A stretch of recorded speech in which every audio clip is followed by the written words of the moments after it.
اهلا وسهلا بيكم معايا في قناة بصبص والمطبخ. النهاردة بقى جاية لكم في فيديو حلو جدا. هعمل معاكم قرص كده حلوة. تتاكل كده مع كوباية شاي الصبح او كوباية وشاي بلبن كده بالليل وانت قاعدة بعد ما تنيمي الولاد كده مع نفسك.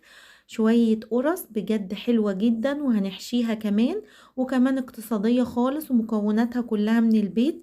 يعني ولا سمنة ولا قشطة ولا لبن ولا اي حاجة، ونباتية وصيامي وحلوة جدا. اول حاجة عندي هنا كوباية من السكر، وتقدري تخليها كوباية وربع، بس الكوباية بتكون مظبوطة جدا. هحط على الكوباية دي بنفس الكوباية كوبايتين مية مغلية. ليه حطيت مية مغلية؟ علشان ادوب السكر كويس، وده بيدي كده طعم حلو قوي للقمة وانتوا بتاكلوها، وفي نفس الوقت بينجز شوية في العجن. هدوب بقى السكر خالص كده في العلبة التلاجة دي، وهسيبها كده على جنب لغاية ما ابتدي اجهز باقي المكونات عندي. ايه بقى المكونات عندي؟ جبت البولة بقى بتاعت العجان، او تقدري تعملي على ايدك في اي طبق عادي خالص. يعني مش محتاجة، ممكن تعمليها تعجنيها على ايدك. حطيت كيلو من الدقيق، وعليه ذرة ملح صغيرة قوي. بس الدقيق لازم يبقى دقيق فاخر وحلو علشان يطلع معاكي القرص حلو. وهحط كوباية من الزيت، بس تكون دافية مش سخنة ومش ساقعة، علشان الجو برد دلوقتي، فيا دوبك بس نسميها كده على البوتاجاز.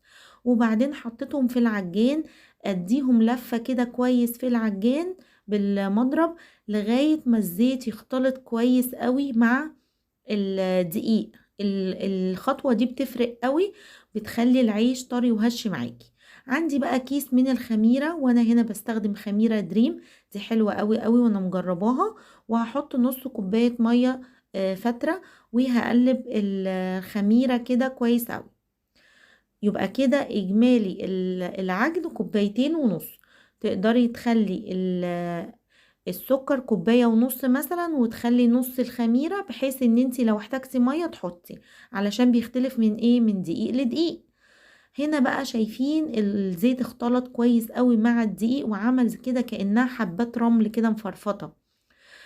هنا بقى دلوقتي الخميرة هي خمرت، والسكر اهو دايب بالمية بتاعته، وعندي ظرف فانيليا، وعندي ايه بيكنج باودر. هنبتدي بقى نحط المكونات دي على بعض عشان نعجن. اول حاجة حطيت الخميرة اللي انا عملتها، نزلتها كده كلها. وبعد كده هحط ظرف الفانيليا، او لو عندك فانيليا سايلة برضو تبقى حلوة قوي، او ريحة الموز او ريحة الكحك اللي انت تحبيه. وحطيت بقى معلقتين صغيرين من البيكنج باودر، وهبتدي احط المية بالسكر دي، بس مش هحطها كلها. حطيت حوالي كوباية، وهبتدي اعجن. وانا بعجن تدريجيا كده اهو، بصوا بعجن على سرعة واحد، وبعد كده زودت شوية خليتها اتنين. العجينة لسه ناشفة ومش بتتعجن كويس. ابتديت بقى ان انا احط الهلب ده بتاع العجن، وزودت ايه المية حبة حبة. بصوا انت هتشوفيها كده تقولي يا نهار ابيض دي سايحة، دي عايزة دقيق تاني، وتفضلي تزودي في دقيق. لا، هي كده مظبوطة جدا، عشان تديكي القرصة الطرية الخفيفة، وما تشيليها كده تبقى خفيفة، وفي نفس الوقت هشة وطرية وجميلة. ما تقعديش تزودي دقيق والقرصة تبقى في ايدك كده تقيلة بعد السوا. لا، هي كده حلوة جدا جدا، لسه اما تخمر هتظبط معاكي. بصوا اهي بتلزق كده، ملزقة كده في العجان من تحت، بس سيبيها هتبقى حلوة قوي قوي. عملت بس كده فيها خرام كده علشان اشوف التخمير بتاعها، وغطيتها وسبتها حوالي ساعة في الفرن. كنت مدفية الفرن وسايباها. شايفين بقى عالية خالص، حتى الخرام اللي انا كنت عاملاها عشان اعرف التخمير بتاعها لقيتها خلاص اختفت.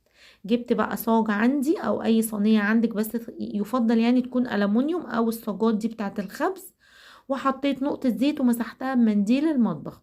ما تحطيش زيت كتير عشان القرصة من تحت ما تبقاش تاخد لون اكتر يعني.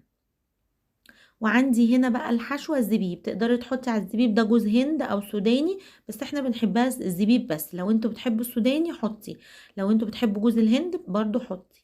ببتدي بقى اخد كده حتة من العجينة مش كبيرة، وابتدي اقفل عليها كده شايفين بعملها زي البقجة كده، بفضل اضم فيها وبخلي الحتة اللي انا عملتها دي مقفولة دي تكون من تحت، وبعدين بفردها كده على بطن ايدي.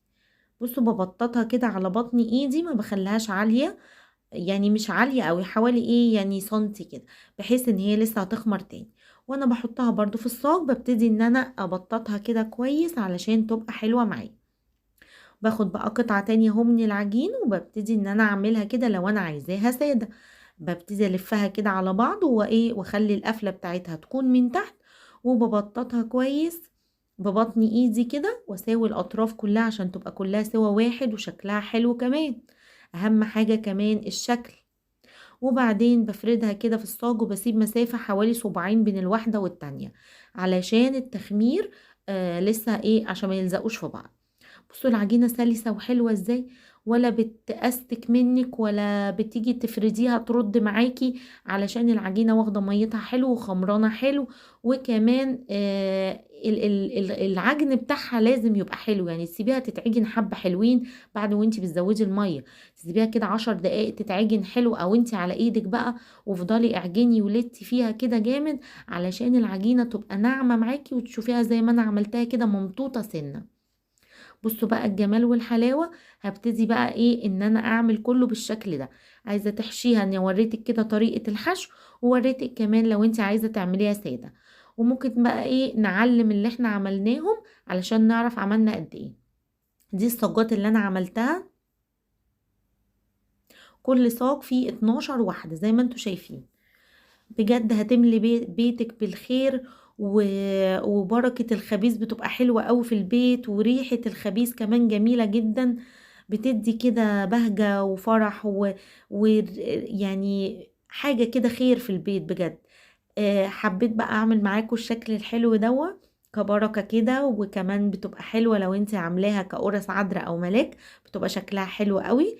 هي طبعا قرص صيامي وتعتبر زي قرص العذراء والملاك، ما فيهاش اي حاجة خالص ونباتية. ابتديت ان انا بصوا بعملها كده بحرف السكينة المشرشرة، ولو عندك موس نضيف خالص يعني هاتي موس كده نضيف خالص، او وقطعي بيه هيكون اسهل كمان. فابتديت ان انا ادي الشكل كده، وطبعا هسيبها تخمر بقى، احنا كده قرصناها بس ما خمرناش. هسيبها بقى تخمر حوالي نص ساعة لساعة تاني. في الشتا دي هغطيها كده بحتة قماشة وهسيبها تخمر حلو، علشان ما نبوظ اللي احنا عملناه في التخمير. اما تحس ان هي عالية كده والتخمير بتاعها حلو، هنبتدي بقى نخبز في الفرن. بصوا بقى شكلها حلو قوي ازاي، بجد حلوة جدا.